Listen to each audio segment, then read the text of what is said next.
हरः ॐ। ज्ञानसिद्धं तपःसिद्धं सर्वसिद्धं शिवप्रदं स्वयं सिद्धमहं वन्दे सिद्धारूढयतीश्वरम्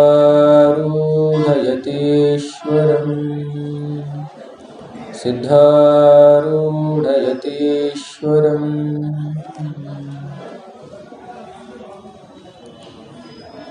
आदि में श्रोत्रिय ब्रह्मनिष्ठ सच्चिदानंद जन परम पूज्य प्रातः स्मरणीय सद्गुरुदेव के दिव्य चरणारविंदों को हृदय में धारित और स्मरण करते हुए परम पूज्य प्रातः स्मरणीय विद्यावारिधि विद्यावाचस्पति पंच महापीठों में एक काशी ज्ञान सिंहासन के पीठाधिपति 1008 वर्तमान महासनिधि जी के दिव्य चरणारविंदों में घोरी घोरी नतमस्तक होते हुए अति सनातन इस दिव्य और भव्य परंपरा का एक जागृत दृष्टांत इस पवित्र तीर्थराज प्रयाग के अधिष्ठातृदेव भगवान वेणुमाधव तथा काशी ज्ञान सिंहासन के ही शाखा मठ प्रयागराज जंगमवाड़ी के अधिष्ठातृदेव राजराजेश्वर भगवान के दिव्य उपस्थिति को नतमस्तक होते हुए 144 साल के पश्चात आया हुआ यह महाकुंभ पर्व के निमित्त वर्तमान सन्निधि जी के एक अचूक संकल्प को लेकर यहाँ सायंकाल धर्मगोष्ठी चल रहा है। तो उसी कड़ी में आज सभा में बहु दिन से अपनी भक्ति ज्ञान और वैराग्य का उपदेश देते हुए अब तक आए हुए श्री शटस्थल ब्रह्म ओमकार सिद्ध शिवाचार्य स्वामी जी के चरणों में नतमस्तक होते हुए बहुत सालों से इस प्रयागराज जंगमवाड़ी मठ के मातृवर्ग जो भजना मंडली है निस्वार्थ भाव से सेवा करते आ रहे हैं, उनके हृदय में साक्षी भूत उस परम चैतन्य को तथा इस महाकुंभ में अपना भी कुछ सेवा हो, भगवती त्रिवेणी का संगम में डुबकी हो, इसी कामना से कर्नाटक, आंध्र, महाराष्ट्र, राजस्थान, भारतवर्ष के विभिन्न प्रांतों से आए हुए सारे श्रद्धामयी माताओं को तथा सारे भगवत भक्त को यहीं से ही सादर प्रणाम करते हुए आज की इस सायं सभा गोष्ठी प्रारंभ होगी। यथावत जैसे कल हम जिस विषय को छोड़े थे उसी विषय को आगे बढ़ाते हुए मनुष्य मात्र का एक ही उद्देश्य है, एक ही गंतव्य है, एक ही प्राप्तव्य है, एक ही भोक्तव्य है, वह केवल परमात्मा है, परमात्मा का स्वरूप है, भगवान का उस दिव्य भव्य विभूति की अनुभव है। उसको छोड़कर और कुछ नहीं हो सकता है, क्योंकि जीवात्मा उस परमात्मा का ही कुछ लोग अंश कहते हैं, कुछ लोग उस परमात्मा का ही स्वरूप है, तनिक मात्र भी भेद नहीं है यह कहते हैं। कुछ लोग उस परमात्मा का यह जीवात्मा पुत्र है, ऐसा कहते हैं। कहने के लिए तो बहुत कुछ कह सकते हैं, परंतु वास्तविक रूप से देखा जाए तो जैसे समुद्र के उस अथाह गहराई से लेकर इस छोर से लेकर उस छोर तक जैसे जल समान होता है, उस समुद्र के जल में एक चम्मच जल निकालकर हम लोग कहीं पर भी तनिक मात्र भेद नहीं पाते हैं। जैसे समुद्र के जल में एक बिंदु भी समुद्र का पूरा दर्शन करवा देता है, वैसे इस परमात्मा के सृष्टि में 84 लाख जो योनियाँ हैं, उस योनियों में जो जो चैतन्य मात्र है वह ईश्वर का सृष्टि है। जो जो जड़ है वो माया के द्वारा रचित है, उसको माया कहते हैं। वह जड़ भी ईश्वर से भिन्न नहीं है, वहाँ जड़ भी ईश्वर स्वरूप ही है। कहते हैं हम लोग काशी में कण कण ही शंकर है, कण कण में शंकर है। वैसे ही इस सृष्टि में ईश्वर को छोड़कर और कुछ भी नहीं है। तो जीव का एकमात्र लक्ष्य हुआ, मनुष्य का एकमात्र प्राप्तव्य हुआ उस परम पद को। वह परम पद कैसा है जानता है, आनंद रूप है। आपकी भाषा में हम कहें सत्य चित्त आनंद, जो शास्त्र कहता है सत्य चित्त आनंद रूप है। हम लोगों की भाषा में बोले सरल भाषा में तो है, जानता है, प्रसन्न है, आनंद रूप है, सुख स्वरूप है, वह परमात्मा है। कौन नहीं चाहता कि मैं आनंदित हूँ, मैं संतोष में रहूँ, मैं आनंदित सदैव आनंद में रहूँ, कौन नहीं चाहता है। मनुष्य मात्र को लेकर चींटी पर्यंत सभी की इच्छा एक ही है कि मैं आनंद में रहूं, कभी भी मुझे दुख का संस्पर्श न हो। इसको छोड़कर और कोई इच्छा नहीं है जीव का। जो कुछ भी करता है मैं संतुष्ट हूँ इस उद्देश्य से ही करता है, मैं दुखी हूँ इस उद्देश्य से कभी भी व्यक्ति प्रवृत्त नहीं होता है।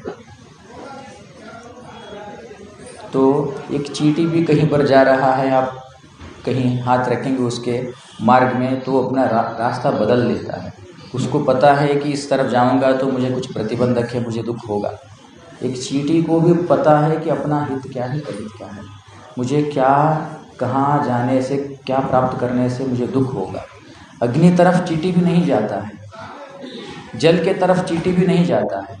उसको पता है अग्नि की तरफ जाऊंगा तो जल जाऊंगा, मुझे दुख होगा। जल के तरफ जाऊंगा तो बह जाऊंगा, मर जाऊंगा।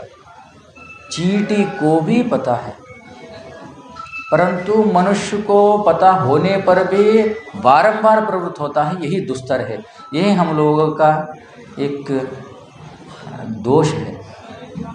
मनुष्य मात्र का दोष क्या है, हमें पता होता है इससे दुख होता है, फिर भी हम उसमें प्रवृत्त होते हैं, बलात् प्रवृत्त होते हैं। ये दुर्भाग्य है। हमें पता होता है हम अब तक जो करते हुए आ रहे हैं उससे दुख ही प्राप्त होता है, फिर भी हम उसमें प्रवृत्त होते हैं।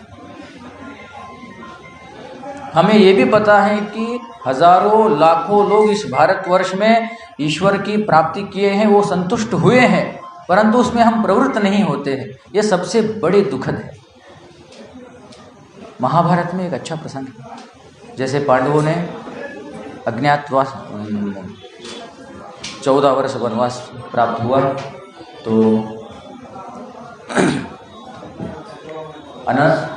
अनगिनत उनको कष्ट सहना पड़ा अपने उस यात्रा में। उसमें ये एक प्रसंग ये भी था। तो चारों भाई थे, बड़ा है छोटे में सुना देता हूँ। चारों, द्रौपदी को प्यास लगी तो पानी लाने के लिए पहले छोटा गया, सहदेव गया, नकुल गया, अर्जुन गए, भीम गए, चारों लौट के नहीं आए। बाद में क्या हुआ, अपने भाइयों के प्रति चिंतित होकर युधिष्ठिर गए। युधिष्ठिर के सामने एक सबसे बड़ा यक्ष प्रश्न खड़ा हुआ। एक तालाब था, तालाब में अगर जल पीना है तो आपको उस यक्ष के प्रश्न की उत्तर देना पड़ेगा। इस प्रसंग में सारे चारों के चारों भाई धराशायी हो गए थे। यक्ष के प्रश्न की उत्तर नहीं दे पाए, पानी पिए, धराशायी हो गए। अब बारी थी युधिष्ठिर की। युधिष्ठिर के सामने यक्षदेव प्रसन्न होकर प्रत्यक्ष हुए, बोले कि तुम अपने मेरे सरोवर से जल पीना है तो मेरे प्रश्न की उत्तर देते हुए ही जल पीना है, नहीं तो नहीं पी सकते। तो विनम्र भाव से युधिष्ठिर ने प्रश्न पूछने के लिए बोला। 100 प्रश्न के ऊपर है, उसमें एक प्रश्न है। यक्ष ने पूछा, इस संसार में आश्चर्य क्या है? तो राजा युधिष्ठिर ने अच्छा उत्तर दिया। मनुष्य को ये पता होता है कि इससे दुख होता है, मनुष्य को पता होता है कि इससे कष्ट होता है, मनुष्य को ये भी पता है कि ये करने से, ये समय का सदुपयोग न करने से मरण की प्राप्ति होती है। मनुष्य को ये भी पता है कि कल परसों नरसों मेरा मृत्यु होने वाला है, यह निश्चित है, यह अटल है। जातस्य ही ध्रुव मृत्यु ध्रुव जन्म मृतस्य च तस्माद् अपरिहार्य अर्थे तत्त्वं श्रूयते। भगवान ने वहाँ कहा है, जो पैदा हुआ है वो मरेगा, ये निश्चित है, किसी को पता नहीं है, ऐसे कोई व्यक्ति नहीं है। फिर भी मनुष्य ऐसा जीता है कि मैं अमर हूँ, मैं कभी मरने वाला नहीं हूँ, मुझे मरण स्पर्श नहीं करता है। इसको पता है, इसके साथ जो पैदा हुए हैं, इसको जो जन्माए हैं, जो माता पिता है, जो बड़े बुजुर्ग है, उसको जाकर यही अर्थी पर लेटाया है, जाकर अग्नि दिया है, 11-11 फुट खोद कर उनको दफना कर आया है यह व्यक्ति। फिर भी इसको समझ में नहीं आता, मैं अमर हूँ, मैं शाश्वत हूँ, मुझे कोई यमदूत आकर नहीं ले जाएंगे। यही सबसे आश्चर्य की बात है, ऐसा युधिष्ठिर ने कहा। तो कहने की चेष्टा क्या है, हमें पता है कि हमें किससे दुख होता है, परंतु उसको हम छोड़ते नहीं हैं। हमें ये भी पता है कि किससे मुझे सुख होता है। हजारों लाखों महापुरुष परमात्मा के शरण जाकर प्रसन्न हुए हैं, आनंदित हुए हैं, परमात्मा को प्राप्त हुए हैं। यहाँ कुंभ में लाखों लाखों महात्मा 12-12 साल तक एक गुफा में रहते हैं, कब तब जाकर महापुरुष लोग बाहर आते हैं। ऐसे महापुरुष की महाप्रसंग में देखता है व्यक्ति, फक्कड़ बाबाओं को देखकर प्रसन्न होता है, परंतु स्वयं फक्कड़ बनने की साहस नहीं कर पाता है। उनके चरणों में जाकर आशीर्वाद प्राप्त कर लेता है, परंतु स्वयं की इच्छा कभी व्यक्त नहीं करता। ये सबसे बड़ा दुखद है। दुख संसार में क्या है हम जानते हुए गलती करते हैं। दुख संसार में क्या है, क्रोध करने से बाद में पछताना मुझे ही पड़ता है, फिर भी मैं क्रोध करता हूँ। दुखद क्या है, शुगर खाने से, स्वीट खाने से शुगर बढ़ती है, फिर भी जाकर गोपनीय रूप से एक पेड़ा लाकर मुंह में डाला ही जाता है। पता है उससे वो 1-4 गोली ज़्यादा खाऊं, परंतु एक शुगर, एक डब्बा मैं खा के रहूँगा।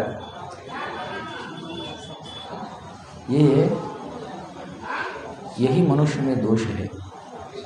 कल बताया था आपको 3 लोग होते हैं। एक होता है ज्ञानी, वो उदासीन होता है, संसार से कोई मतलब नहीं होता है उसका। जैसे महापुरुष लोग देखे होंगे, संसार से कोई मतलब नहीं है, ठंडी से मतलब नहीं है ना, गर्मी से मतलब कुछ नहीं, अपना अपना धुनी लगाए बैठ जाए, हर हर महादेव शंभो काशी, बैठ जाते हैं, किससे कोई मतलब नहीं होता है। कुछ लोग होते हैं सुख दुख से परे, उदासीन बोलते हैं उनको। शास्त्र में क्या होता है, राग द्वेष रहितत्वे सति उदासीनत्वम। ऐसे ज्ञानी होते हैं, ना राग ना द्वेष, उनका तो विषय अलग हो गया। हम लोग 2 के बारे में चिंतन कर रहे थे, एक साधक है, एक अज्ञानी जीव है। जीव का अर्थ होता है अज्ञान में है, साधक और अज्ञानी। साधक क्या देखता है संसार में, केवल दुख देखता है। दुख देखने के कारण से ही वो घर को छोड़ा, दुख देखने के कारण से ही अपने अपनों को छोड़ा है। दुख देखने के कारण से ही कहीं पर एकांत जगह में सद्गुरुदेव के चरण में बैठकर इस संसार की रहस्य को जानने की चेष्टा कर रहा है। को अहम कथमिदं जातम को वै कर्ता विद्यते उपादानम किमस्ति है विचारः अयमिदृशः। ऐसे विचार सद्गुरुदेव के चरणों में जाकर साधक कर रहा है। उसको सब तरफ केवल दोष ही दोष दिखता है, परंतु उसकी भी तो छोड़ देंगे हम अपनी बात करेंगे। हम लोग अभी संसार में हैं, क्या हम गलत कर रहे हैं? आप पूछेंगे प्रश्न चाहिए, आप प्रश्न जायज़ है, क्या हम गलत कर रहे हैं? कृष्ण गृहस्थ नहीं थे, राम गृहस्थ नहीं थे क्या? कर्नाटक में 700 के ऊपर शरण हुए हैं, वो गृहस्थ नहीं थे क्या? हजारों लाखों महापुरुष हुए हैं, वो भी गृहस्थ थे, वो नहीं थे क्या? ऐसा प्रश्न उठता है। तो जो जीव है, जीव को विषयों में सुख दिखता है। विषयों में क्या दिखता है? सुख दिखता है। हाँ, शास्त्र यहाँ तक कहता है विषयों में सुख है, मात्रा कितना है? मात्रा भी तो चाहिए। जैसे आप लोग 100 लीटर की खीर बना रहे हैं, कितना बना रहे हैं? 100 लीटर की खीर बना रहे हैं। 100 लीटर की खीर में कितनी केजी शक्कर चाहिए? करीबन 100 लीटर की खीर को स्वादिष्ट बनाना है, एटलीस्ट वो एक 5 से 6 केजी शक्कर तो डालेंगे, 5 केजी तो डालेंगे। कोई आदमी आया, शक्कर में से 2 बूंद उठाया, उस बैरल में डाला, तो वो स्वादिष्ट बनता है क्या? ये संसार में सुख उस मात्रा में है। ईश्वर सुख स्वरूप है, भगवान सुख स्वरूप है। संसार में सुख कैसा है? लेश मात्र है।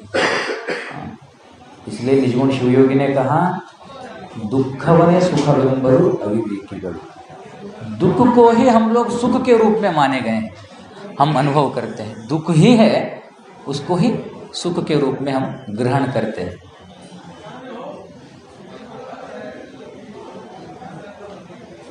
तो हमें इस दुविधा से बाहर आना है।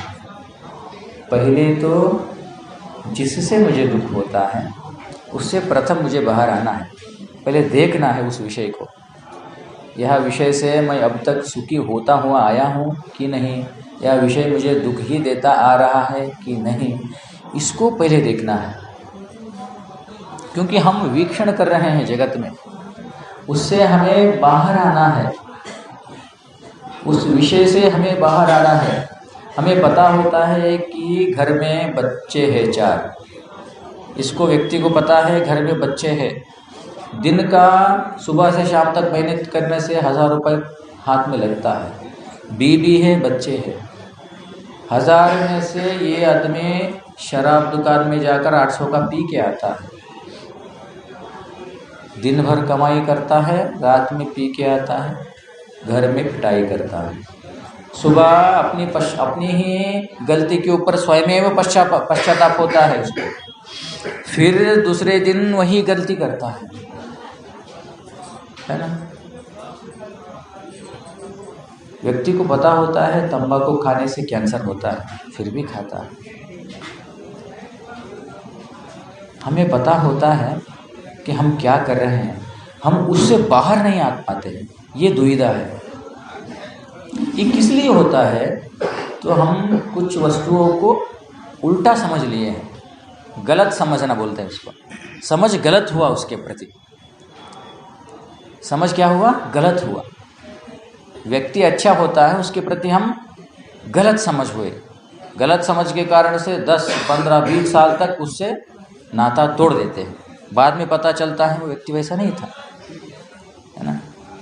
गलत समझ। वैसे ही ये सांसारिक जो विषय है ना, हम आँख से रूप को देखते हैं, कान से शब्द को सुनते हैं, जिह्वा से रस को ग्रहण करते हैं, हस्त से स्पर्श को ग्रहण करते हैं। ये सारे जो विषय है ये हमें धोखा दे रहे हैं, ये हमें गलत फैमिली में रखे हैं, है ना।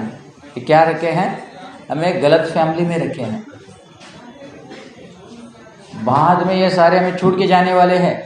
या शरीर यहीं पर छूट जाएगा, मन यहीं पर रह जाएगा। हमारे साथ आने वाला एक ही वस्तु है, जो हम करते हैं वही हम अंतिम में पाते हैं। अंतिम में आने वाला एक ही वस्तु है।